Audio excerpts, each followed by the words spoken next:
The first thing you have to kind of determine about when you're rolling a slab is like what size slab are you going to try to make. So this is the piece of clay that we need to have that's all flattened out into one level, and we have it set to right around 1/2 inch. I don't want you to change the thickness of the slab roller unless we talk about it first.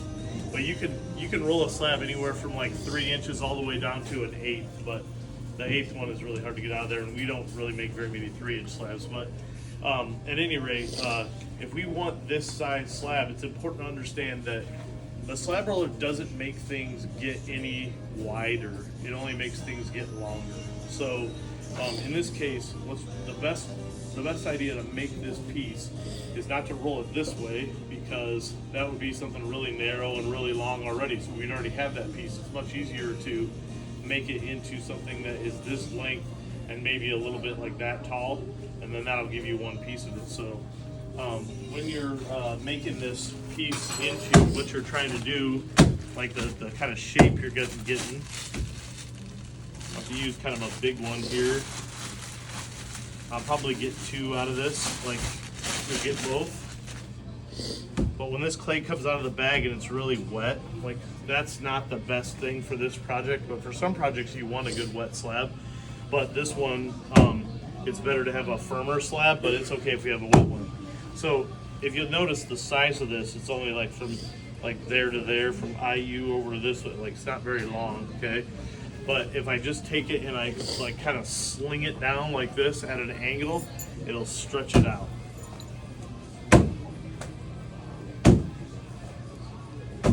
All right, so we definitely have a slab that is long. Now look how long it is. It's like goes all the way across me. So that's definitely long enough for this project. But the problem is next that if you want to get a look at this, Drew, like the opening, and if you guys can see it, well, like the opening on here isn't very big. You can get it from that side too. There's only a small opening that the clay can go through, because that's a 1/2 inch slab of rolling. That is not going to fit through there very easily. So before you start to roll the slab, I suggest a lot of times that you take like one of our rolling pins and you just like make it kind of look like a French baguette. Like it's really going to look like, when I hold this up for you, it's going to look like a baguette. And all that is just from like pounding it down like this a little bit.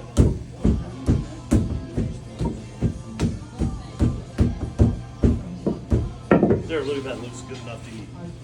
It does look like a baguette, doesn't it? So after we get that pounded down a little bit and it's not quite as thick, a good rule of thumb is like if you measure it over here, like it's maybe about halfway up that cylinder.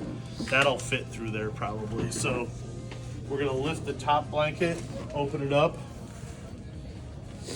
I'm gonna put that slab right up against there like that. Cover it back up. Now we come to this side.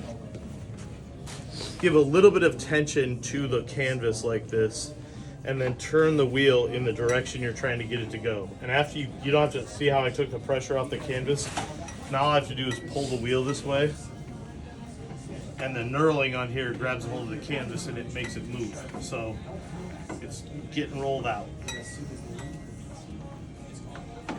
So now I have this gigantic flattened out slab that's all a 1/2 inch thick. So that is how you use the slab roller. Now this is a fairly expensive machine.